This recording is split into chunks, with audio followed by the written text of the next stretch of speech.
really enjoyed it. It was telling me what was going to happen, and it reassuring. Mm. I'm not second guessing, it's kind of telling them. I understand that where it says it will engender enormous conflict. I get that. There's some things we don't want to let go of. We have an attachment to them. I really like all of this. Yeah, still here? Yeah. I heard a beep and I got disconnected. Yeah, it's a very helpful section. This, it's because it's outlining a process of development of trust. This is the process of your transformation, of your journey back to God. And if you understand, what you're in for, then it's a lot easier when you're actually going through a stage to deal with it. Because Jesus is telling you, look, it's going to be difficult. You're going to have these. You are going to have these difficulties. You're going to have these feelings, and it's part of the process. And so it's normal. It's good. Yeah, it means you're progressing through the process.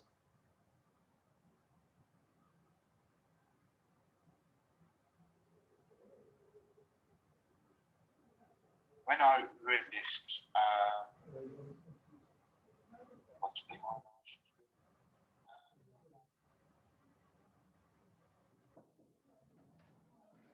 looks like there's no feeling now for the next hour and a half. He can learn this only as he actually does give up the valueless.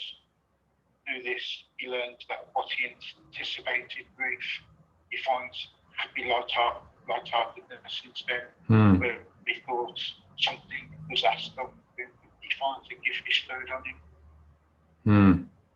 When I read that, it brings me back to something that happened in the past.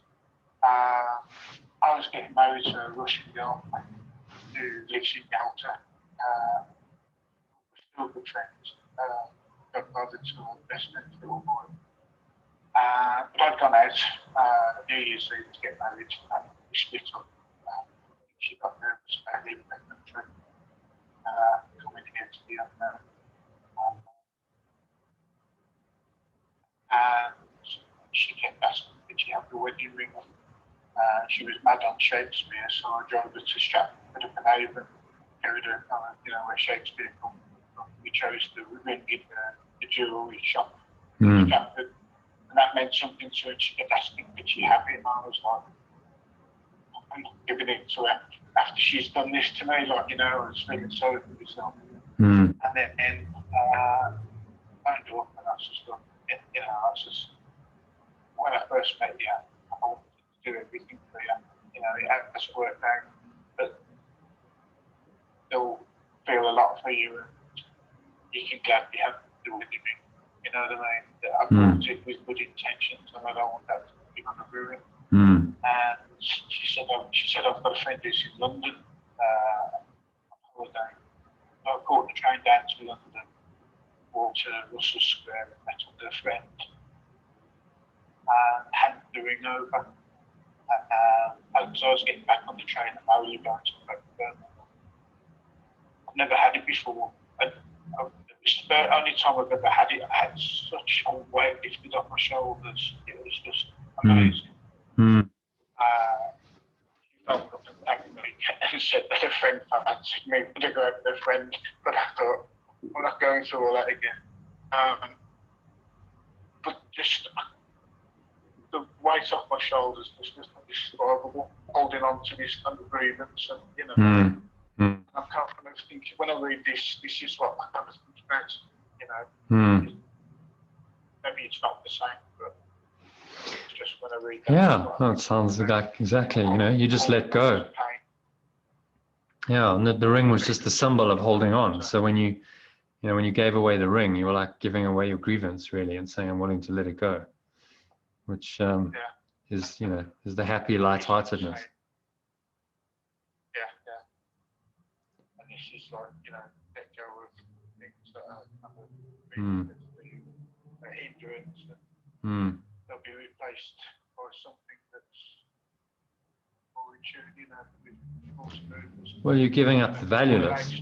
You know, he's saying that the valueless is the material world. So anything that you attach to in this world, whether it's a thing like a ring, or in your case that symbolizes a relationship, you know, a special relationship, saying you just, you know, it's actually ultimately valueless, because only the love of God is what has true value. You know, his criteria for value is very clear, saying if it will last forever, then it's valuable. If it will not last forever, then it is completely valueless, which is pretty clear cut. Yeah, that's a good criteria to be able to use to discern what's valuable and valuable, isn't it? Because anything in this, yeah. Sorry, I was going to say, just like the friendship with Derek, or you know, I think work, it's giving it up, but it's not kind of giving it up permanently. You know what I mean? It's just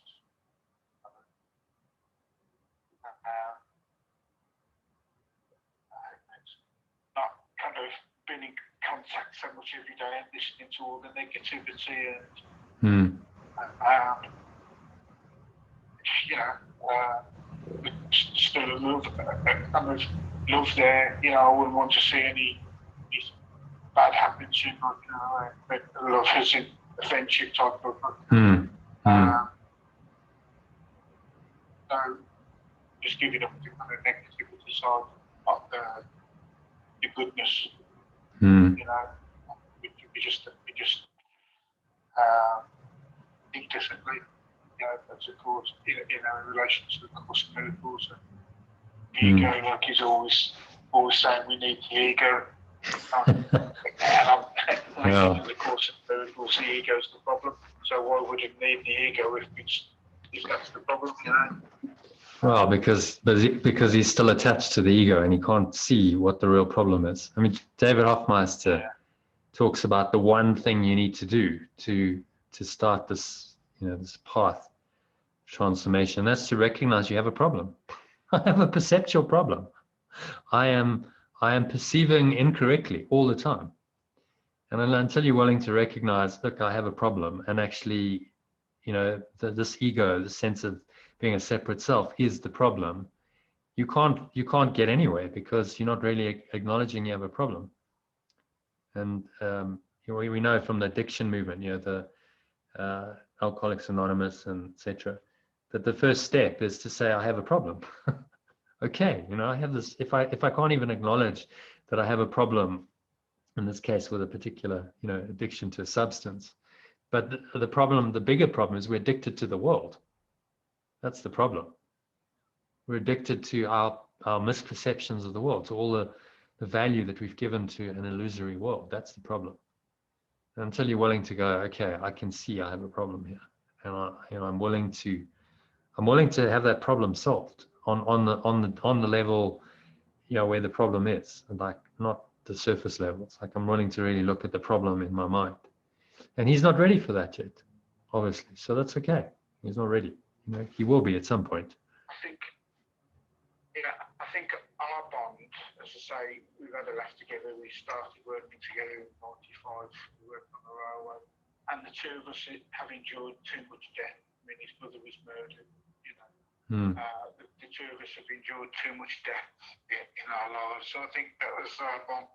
And yes, I think I was very opinionated, but that's.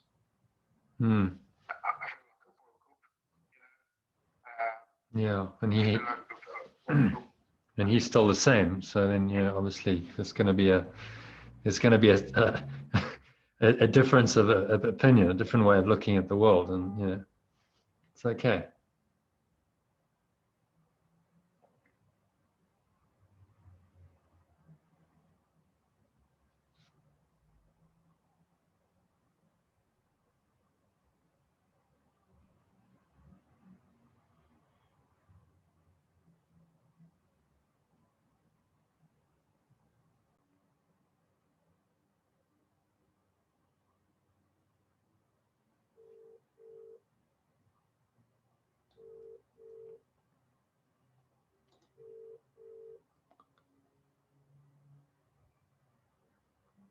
Sorry, James, we keep keep getting disconnected. It's because I'm on a mobile signal now, so it's a bit in and out. But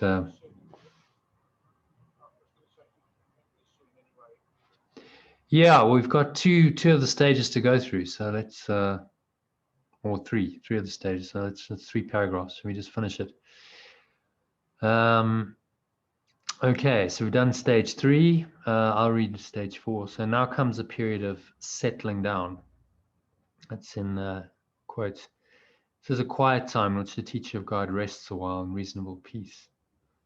Now he consolidates his learning. Now he begins to see the transfer value of what he has learned. Its potential is literally staggering. And the teacher of God is now at the point in his progress at which he sees in it his whole way out. Give up what you do not want and keep what you do. How simple is the obvious, and how easy to do. Teacher of God needs this period of respite. He has not yet come as far as he thinks. Yet when he is ready to go on, he goes with mighty companions beside him. Now he rests a while and gathers them before going on. He will not go on from there alone. So this is a good stage. It's in a period of settling down, period in which you start to just find some peace, and you realize that this is the whole answer. This is your whole way out. And although he's not come as far yet come as far as he thinks, he goes with mighty companions beside him. So you get help, whether that's on this level, meeting people who are on the same path, or help and guidance from other forces that are not necessarily in human form. You're not alone. And now he rests a while and gathers them before going on. He will not go on from here alone. So is that great Liverpool anthem song, You'll Never Walk Alone, which is a lovely reminder of that. You aren't alone on this journey. And even if it means you got to let go of some relationships temporarily, that's fine. You're never alone, and there'll be other mighty companions that come.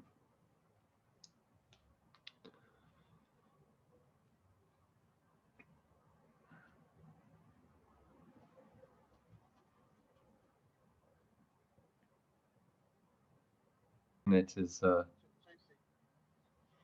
yes. The previous paragraph, Yeah. I said about being opinionated. Hmm. I don't feel as though I've realised I haven't got a clue. You know what I mean? I'm just looking for guidance from the Holy Spirit, because the way I was doing things, it just wasn't working out. So the opinions have kind of gone, well, they're nowhere near as strong as they used to be. And going on to this paragraph that we've just read, I think it's a really comforting, reassuring paragraph. Yeah, it is. And on the last line, you won't go on alone.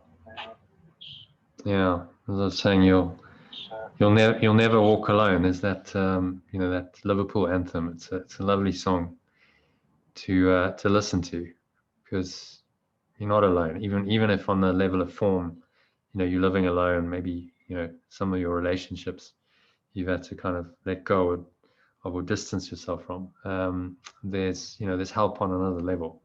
The Holy Spirit, Jesus, however you want to think of it, is with you. And then on this level, on the level of form, mighty companions can go with you. So you connect with other people who are on this path, and new relationships come out of that. So, and it's comforting because it's actually an easier time. So a period of settling down, you can find some reasonable peace. It says reasonable peace.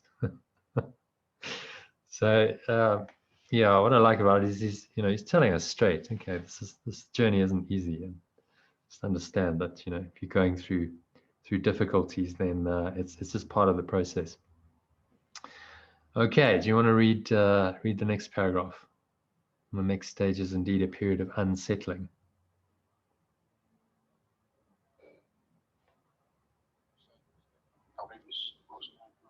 Anyway, the next stage is indeed a period of unsettling. Now must the teacher of God understand that he did not really know what was valuable, what was valueless. All that he really learned so far was that he did not want the valueless, and that he did want the valuable. Yet his own sorting out was meaningless in teaching the difference. The idea of sacrifice, so central to his own thought system, had made it impossible for him to judge. He thought he learned willingness, but now he sees that he does not know what the willingness is for. Now he must attain a state that may remain impossible to reach for a long, long time. He must learn to lay all judgment aside and ask only what he really wants in every circumstance. We're not each step in this direction so heavily reinforced. It would be hard indeed.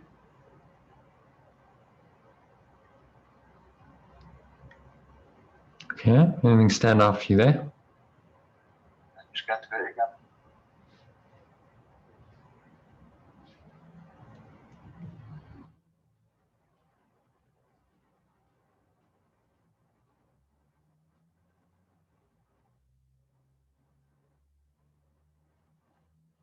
You just explained the idea of sacrifice, so central to his own thought system, had made it impossible for him to judge. He thought he learned willingness, but now he sees that he does not know what the willingness is for. Now he must attain a state that may remain impossible to reach for a long, long time. Yeah. Does not know what the willingness is for. Is that what you're asking about?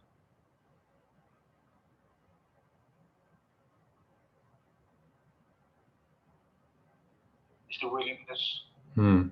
kind of, don't you know what it is because you're trying to close that gap of separation, trying to get closer to God and the Holy Spirit? Is that not what the willingness is for? Hmm. To kind of give up all that. Well, it's sort of the final stage of the undoing of the ego. You know, it's saying like, so you've come so far, you think you've let go, you think, you know, you're willing for God, but actually the final stage is like a total letting go. You've got to let go all judgment. I mean, it's a pretty it's a pretty big ask. If you think how much time we spend judging other people in the world, and now it's saying you must learn to lay all judgment aside. Wow, that's like that is pretty extreme if you think about it. You think about how you have been in your life and how the world operates, and you've got to lay all judgment aside. Ask only what he really wants in every circumstance. It's a big ask. That's why he's saying this might remain impossible for him for a long, long time, because it's like you've got to let it all go, all of it, all the judgment, the entire thought system of the Holy Spirit that of the ego that comes up in, you know, all of your judgments. And so it's like the final barrier. The ego is going to fight hard to maintain your judgments and the separation, and this is why he said it might take a long, long time. This is this might take the rest of your life. You might get through the first 4 stages in a few years, and then it's like, okay, now I'm in this period of like I'm trying to just lay all my judgments aside. But he's saying you have help. Yeah, sorry. I do understand that. I think we're all at different levels in the course, but I think that can change. You know, somebody can get stuck on something, and then somebody else kind of develops further, and it keeps chopping and changing. But going back to on the line now.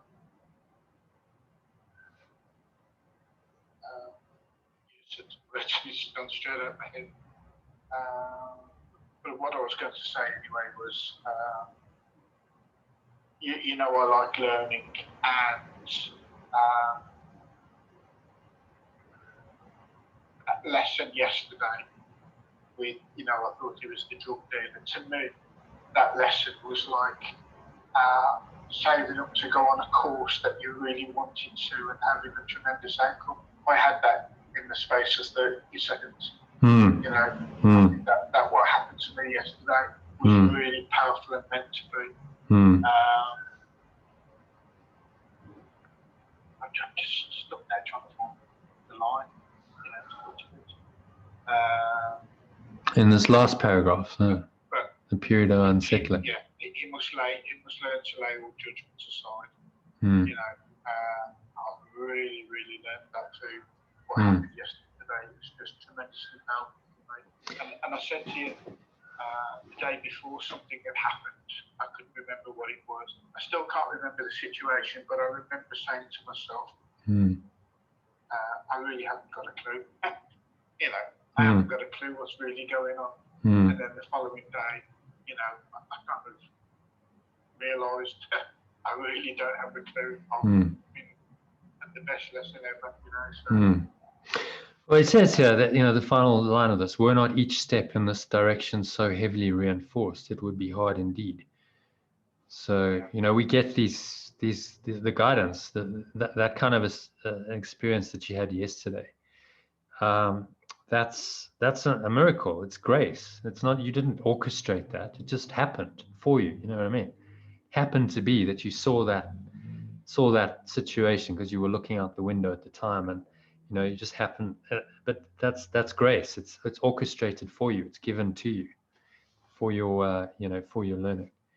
And you know, we just have to be grateful that we're being guided and helped, and that, as you said, that, you know, that single lesson in 30 seconds could have saved you years. He said sometimes 1,000 years or more are saved through the miracle. That's what he means.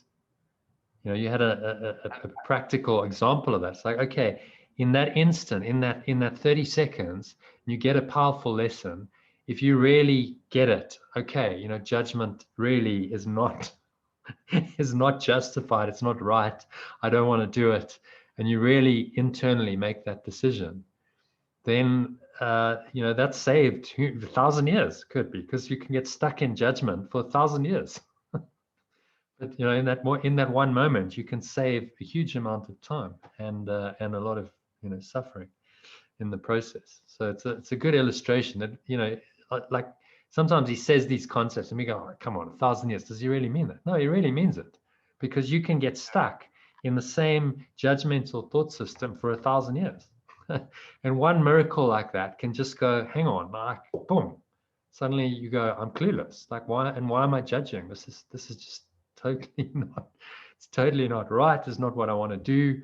And that single experience in a minute, you know, can save you so much time.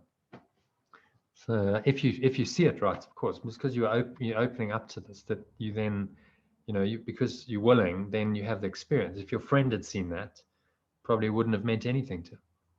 Oh, well, it's a drug dealer.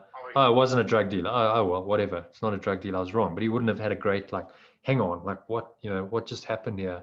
Why did I judge? Because he's not open to it. And he wouldn't have any of the background of having studied the course and, you know, knowing about what Jesus is saying, where you must lay judgment aside and so on. So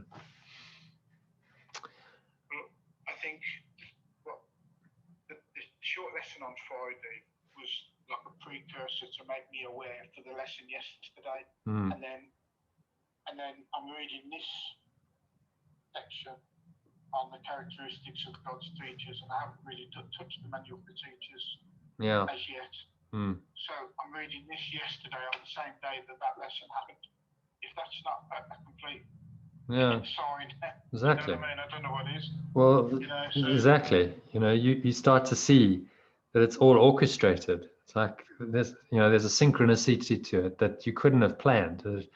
You know, you're getting these lessons, you're reading the course, so the theory is mirroring your experience in life. There's clearly something going on that's pretty profound, you know, and you'd have to be blind not to see that. And of course, you know, that's what the Holy Spirit wants you to see, saying, well, look, I'm here with you, I'm guiding you, and just trust me more and more. that I'll guide you through this whole process, and you can't do this on your own. You know, your ego can't help you out of the ego. You have to listen to this other voice. So it's fantastic, you know, and that's the miracle that's happening in your life. So just be grateful and go with it, and say, okay, well, I'm willing to trust more and go more into this, because you know, this is obviously working better than my way. My way didn't work too well. I wasn't very happy. Never had these kinds of miracles. So. All right. So do you want to read the last paragraph?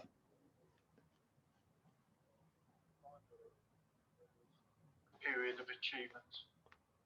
It is here that learning is consolidated. Now, what was seen as merely shadows before becomes solid gains. Be counted on in all emergencies as well as tranquil times. Indeed, the tranquility is their result, the outcome of honest learning, consistency of thought, and full transfer. This is the real stage of real peace. For here is the heaven state fully reflected. From here, the way to heaven is open and easy. In fact, it is here. Who would go anywhere if peace of mind is already complete? Who would interchange tranquility for something more desirable? What could be more desirable than this? It's a nice thought, isn't it? Yeah.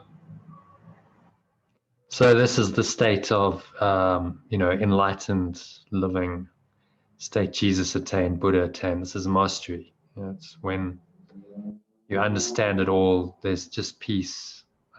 Heaven's state is fully reflected. You're in this peaceful, tranquil state, and nothing else matters. You know, there's no other desire that I want. I realize that I've arrived.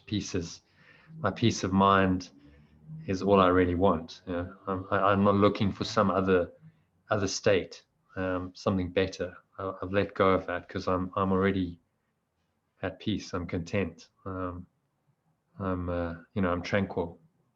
What could be more desirable than this? So you've let go of desire. There's nothing more to desire. It's like, okay, I'm already there. You know, it's that's where this is all leading. But as he says, it might take a long time to get there, because of, you know, the nature of the steps you've got to go through, and the resistance that's there. That's difficult. So to answer your question about the resistance in another way, just refer to this process frequently. You know, it's worth reading this little section every few months, just to go, okay, well, you know, just remind myself, maybe because maybe you're onto another phase, and then it goes, okay, well, you know, I understand now. I might be on stage 3, or stage 4, or wherever, and it's just helpful, especially if the stage is difficult, to go, okay, I like just remind myself, you know, this is where I'm at, and it's normal. It's part of the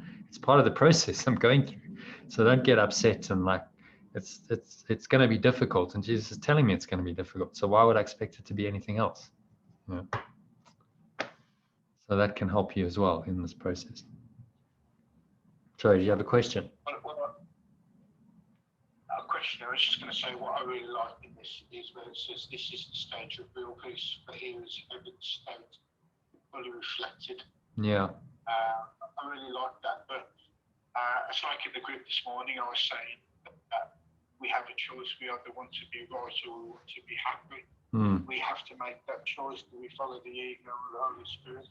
And that line before what I've just said about, you know, here is heaven's state, the line before, it says, indeed, the tranquility is their result, the outcome of honest learning, consistency of thoughts, and full transfer. Now that's meaningful to me, because again, it's just reaffirming that it's down to us. We have to make a choice. Do we follow the ego? Or when the ego starts to kick in, do we stop and pause, reflect and let go? You know what I mean? So that's meaningful to me. But as I say, when I started reading this yesterday, I really enjoyed it. I think it's, I can't it's the first time I've started on the manual for teachers, but I really enjoyed all of it. You know, so I've enjoyed talking about this process as well. This text, you know, so. Yeah, it's a particularly powerful section of A Course in Miracles, because he's just outlining a roadmap. He's saying here's the journey of the development of this trust, and you got to understand, you know, that these are the phases, and that's okay. You know, some of it's going to be difficult, and that's okay too. And so then you don't judge yourself. You know, you're not hard on yourself. You go, okay, like. Why would I expect? This is the ultimate accomplishment, enlightenment, the ultimate human accomplishment. Why would I expect it to be easy? You know, if it was easy, I would have done it. Everyone would have done it long ago. It's not easy. It's a difficult process. So, you know, if I'm going for the most difficult accomplishment, I got to understand that, you know, there's going to be difficulty, and I've got to set my mind and go, okay, I know I'm going on this journey and it's going to be difficult at times, but, you know, I'm willing to go there. That's the courage and the willingness, and that I've got guidance and I've got support. I'm not alone. That, you know, at every step there will be the guidance and the help, and I've just got to learn to trust that more and more. And so as you go on the journey, you go through these difficult stages. The more you trust, you say, okay, Holy Spirit, I don't know. You show me. And then you get the guidance, you get the answer, and you move beyond that. Then you start to trust it more, don't you? It's in the very difficulties that we learn the trust. Because without the difficulty, how would you learn to trust more? You couldn't, and you wouldn't. So that's the miraculous process as it unfolds. You know, the difficulties and the resistance are all part of the process. They're a necessary part of the process. Just don't get stuck in them. You know, if you can overcome them quickly, then you advance, but they are a necessary part of the process. So yeah, just, you know, keep at it, James. You're on the right track. It's all unfolding for you as it should, and just trust that. I feel as though I've always been looked after.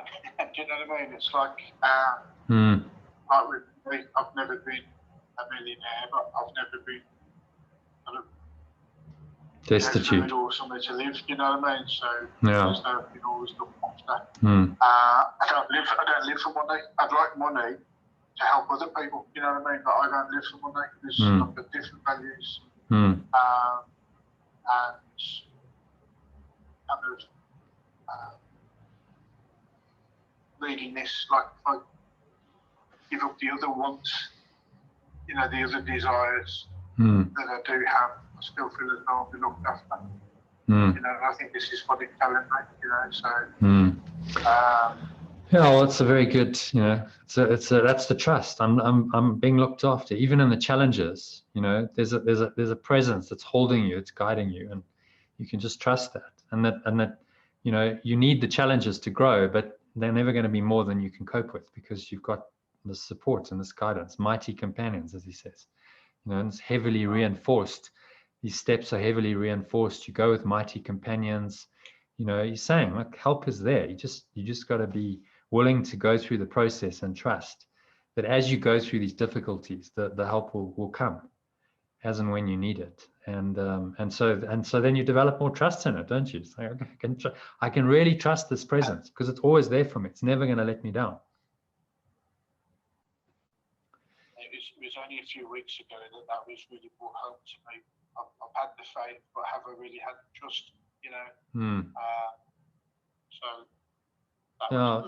Interesting that you saw the difference. So I never thought of that, but you know, maybe there is. Faith is a conceptual. You know, yes, I have faith in a more sort of abstract conceptual way, and trust is like, no, I'm trusting moment by moment. You know, that I'm going to get the guidance and I'm going to listen, and it's a really active process, which is why maybe he calls it trust and not faith in this section. So the choice of words is, you know, he chooses his words very carefully. His trust is more kind of active process, which is what the miracle is about. You know, this active trusting. Yeah. Anyway, I guess that brings us to the end. My battery is going to expire on my computer as well as my phone in the next few minutes. So let's just. I thoroughly really enjoyed this, so thank you very much. Yeah, no, it's my pleasure. I enjoy it too. You know, it's great that we managed to figure out the technology and just use an alternative way to do the session anyway. You know, it's a holy interaction, a holy encounter when two or more meet in my name, said Jesus. You know, then I'll be there. So thank you. It wouldn't have been the same doing it on my own. And I'm glad you benefited from it. So great. I'm greatly appreciative. Great. So let's just close out with a couple of minutes, just a little gratitude, prayer of gratitude. Thanksgiving was a nice way to end the session. So just close your eyes. Take a nice deep breath in. Put your hand on your heart center. Just connecting with your heart space. Just breathing in the love and the gratitude. Just give thanks for the session, for this holy encounter, for the mighty companions you have on your journey, for guidance of the Holy Spirit. It's guiding you every step of the way, including in this session, for the session to happen. And we got through some of the logistical communication issues. We managed to do it anyway. And so just feel that gratitude for the support and the guidance that you really do have always.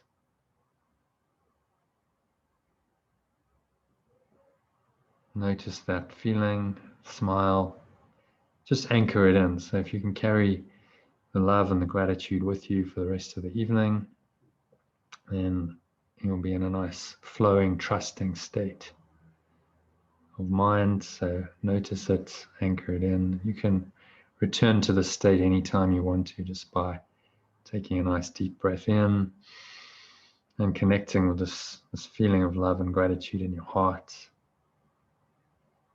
You smile, and you can use today's workbook lesson, which is all about accepting your part in God's plan for salvation. So I will accept my part in God's plan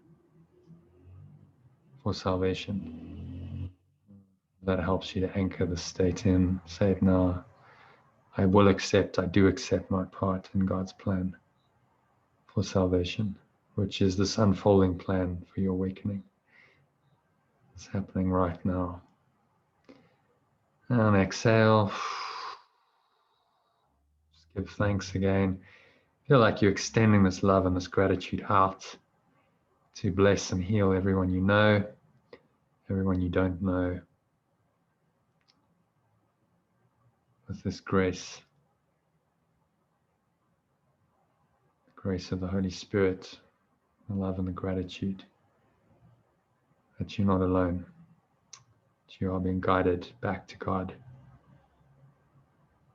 And open your eyes and continue on with your evening in this hopefully very loving and grateful state.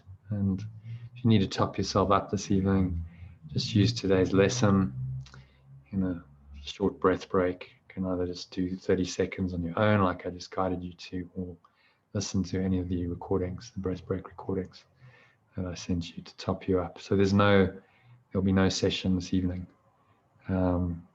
Next session will be tomorrow afternoon at 1:30 your time.